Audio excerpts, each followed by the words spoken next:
Cream ஆதித்யாய சோமாய மங்களாய புதாயஜ குரு சுக்ர சனிப்பியச்ச ராகவே கேதவே நமக. உலகை கட்டி காக்கும் பரமேஸ்வரன் பார்வதியின் திருவருளால் அனைவரும் நலமுடன் வாழ அந்த எல்லாம் வல்ல இறைவனை வணங்கி நேரில் அனைவருக்கும் எனது அன்பான வணக்கங்களை. இன்றைய பதிவிலே நாம் பார்க்க இருப்பது தை மாதத்திற்கான ராசி பலன்கள். முதலில் கிரகங்கள் நிலைகளை பற்றி பார்க்கலாம். தை மாதம் 1ஆம் தேதி வாக்கிய பஞ்சாங்கத்தின்படி கிரகங்களுடைய நிலைகள்.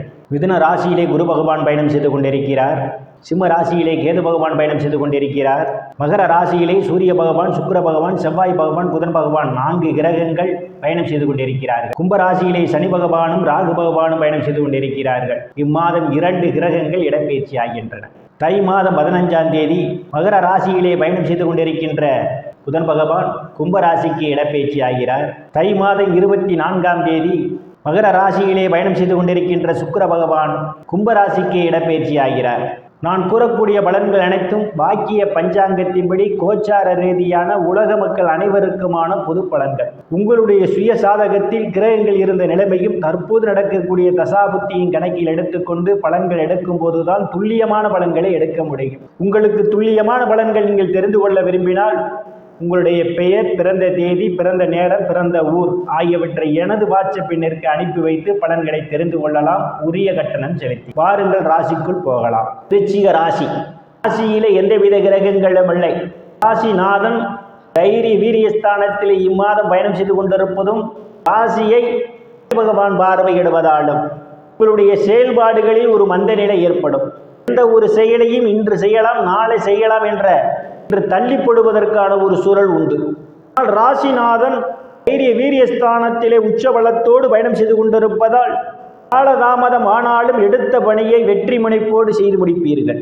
தனங்குடும்ப வாக்குஸ்தானத்திலே எந்தவித கிரகங்களும் இல்லை. தனங்குடும்ப வாக்குஸ்தானத்தை தனங்குடும்ப வாக்குஸ்தானாதிபதி குரு பகவான் பார்வையிடுவதால் பொருளாதாரம் மேம்படக்கூடிய மாதம் இந்த மாதம். நீங்கள் எதிர்பார்த்து கொண்டிருந்த இடங்களில் இருந்தெல்லாம் பண வரவுகள் தாராளமாக கிடைக்கும். குடும்ப உறுப்பினர்களே ஒற்றுமை நிலவும்.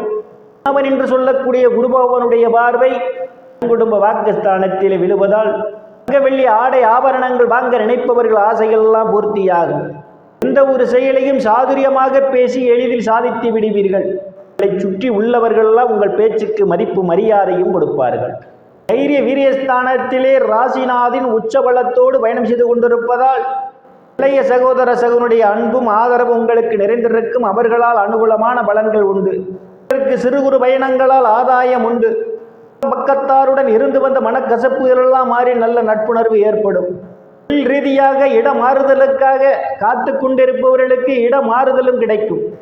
ஸ்தானத்திலே சனி பகவான் ஆட்சி பலத்தோடு பயணம் செய்து கொண்டிருப்பதும் அவருடன் இணைந்து ராகு பகவானும் பயணம் செய்து கொண்டிருப்பதால் யாருடன் அனுசரித்து போவது நல்லது. இடையில் உங்களுக்கும் தாய்க்கும் இடையே கருத்து மோதல்கள் ஏற்படும். உறவினர்களுடன் வாக்குவாதம் இல்லாமல் பார்த்துக் கொள்வது நல்லது. உங்களுக்கும் உறவுகளுக்கும் இடையே விரிசல்கள் ஏற்படும். புத்திரஸ்தானத்திலே எந்தவித கிரகங்களும் இல்லை. புத்திரஸ்தானாதிபதி குரு பகவான் ஸ்தானத்திலே அவர் பயணம் செய்து கொண்டிருப்பதால் குழந்தைகள் விஷயத்தில் கூடுதல் கவனம் தேவை. அதற்கு சில குழந்தைகள் பேச்சை கேட்க மாட்டார்கள். ருணரோக சத்துரு ஸ்தானத்திலே எந்தவித கிரகங்களும் இல்லை. ருணரோக சத்துரு ஸ்தானத்தை ராசிநாதன் பார்வையிடுவதும் சனியினுடைய பார்வையும் ருணரோக சத்துரு ஸ்தானத்திலே விடுவதாலும் நீண்ட நாட்களாக அடைபடாது இருந்த கடன் தொகை சிலருக்கு அடைபடும். பழைய கடனை அடைத்து புதிய கடன் வாங்குவீர்கள். வங்கி மற்றும் நிதி நிறுவனங்களில் கடனுக்காக விண்ணப்பித்திருந்தால் உங்களுக்கு எளிய முறையில் கடன் கிடைக்கும். களத்திரஸ்தானத்தில் எந்தவித கிரகங்களும் இல்லை. களத்திரஸ்தானாதிபதி சுக்கிர பகவான் இம்மாதம் 24ஆம் தேதி வரை தைரிய வீரியஸ்தானத்திலும் 24ஆம் தேதிக்கு பிறகு அவர் சுகஸ்தானத்திலும் பயணம் செய்வதால் மாதத்தினுடைய முற்பகுதியிலே கணவர் மனைவியை ஒருவருக்கொருவர் அனுசரித்து போவது நல்லது. உங்களுக்குள் மன வருத்தங்கள் ஏற்படும். மாதத்தினுடைய பிற்பகுதியிலே மனைவியிடையே ஒரு அந்யோன்யம் நிகழும். வேலை விஷயமாகவும் கருத்து வேறுபாடு காரணமாகவும் பிரிந்த தம்பதிகள் எல்லாம் ஒன்று சேர்வீர்கள். கூட்டுத்தொழில் செய்பவர்களுக்கு கூட்டுத்தொழிலே அபரிமிதமான முன்னேற்றம் உண்டு. பங்காளியுடன் இதுவரை இருந்து வந்த பிரச்சனைகள் எல்லாம் தீர்ந்து பங்காளியுடன் நல்ல நட்புணர்வு ஏற்படும்.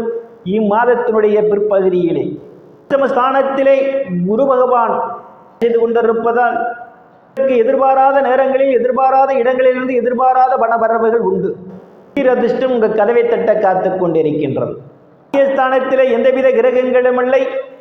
ஸ்தானத்தை ராசிநாதன் பார்வையிடுவதால் தந்தையினுடைய அன்பும் ஆதரவும் உங்களுக்கு நிறைந்திருக்கும். தந்தை உங்களுக்கு பக்க பலமாக இருப்பார். தந்தை வழி சொத்துக்களில் ஏதேனும் பிரச்சனைகள் இருந்தால் உங்களுக்கு சாதகமான முடிவுக்கு வரும். தர்ம காரியங்களிலே ஈடுபடுவீர்கள். சிலர் புண்ணிய ஸ்தலங்களுக்கு போய் வருவீர்கள். வெளிநாடு செல்வதற்காக முயற்சி செய்து கொண்டிருப்பவர்களுக்கு வெளிநாடு செல்வதற்கான வாய்ப்புகளும் தேடி வருகின்றது. மேற்படிப்பு படிக்கக்கூடிய மாணவ மாணவிகள் எல்லாம் படிப்பிலே சிறந்து விளங்குவார்கள். பேராசிரியருடைய நன்மதிப்பையும் பாராட்டையும் பெறுவார்கள். ஸ்தானத்திலே கேது பகவான் பயணம் செய்து கொண்டிருப்பதும் தொழில் ஸ்தானத்தில் தொழில் காரகன் என்று சொல்லக்கூடிய சனி பகவானுடைய பார்வை விழுவதாலும் முயற்சிக்கு பிறகு தொழிலிலே ஒரு அபரிமிதமான முன்னேற்றம் உண்டு. தேடுபவர்களுக்கெல்லாம் அவரவர் தகுதிக்கு ஏற்றவாறு வேலைகள் கிடைக்கும். கூடுதல் முயற்சி தேவை. ஸ்தானத்தில் எந்தவித கிரகங்களும் இல்லை. ஸ்தானாதிபதி புதன் பகவான் மாதம் தைரிய வீரியஸ்தானத்திலும் சுகஸ்தானத்திலும் பயணம் செய்வதால் மாதம் முற்பகுதியிலே சகோதர சகோதரியுடன் அனுசரித்து போவது நல்லது. இம்மாதம் பிற்பகுதியிலே மூத்த சகோதர சகோதரிகளால் அனுகூலமான பலன்கள் உண்டு. அவர்களெல்லாம் உங்களுக்கு பக்க பலமாக இருப்பார்கள். மாதத்தினுடைய பிற்பகுதியிலே இரட்டிப்பான வருவாய் உண்டு. ஸ்தானத்திலே எந்தவித கிரகங்களும் இல்லை. ஸ்தானாதிபதி தைரிய வீரியஸ்தானத்திலும் சுகஸ்தானத்திலும் இம்மாதம் பயணம் செய்வதாலும் ஸ்தானத்தை குரு பகவான் பார்வையிடுவதாலும் சிலருக்கு சுப செலவுகள் ஏற்படும். வெளிநாடு செல்வதற்காக முயற்சி செய்து கொண்டிருப்பவர்களுக்கு வெளிநாடு செல்வதற்கான வாய்ப்புகளும் தேடி வரும். திருப்பொருளால் அனைத்து செல்வத்தையும் பெற்று சிறப்புடன் வாழ அந்த எல்லாம் வல்ல இறைவனை வணங்கி நேயர்களை மீண்டும் அடுத்த பதிவில் சந்திக்கும் வரை விடைபெறுவது ஜோதிடர் எஸ் ராமன். நன்றி, வணக்கம்.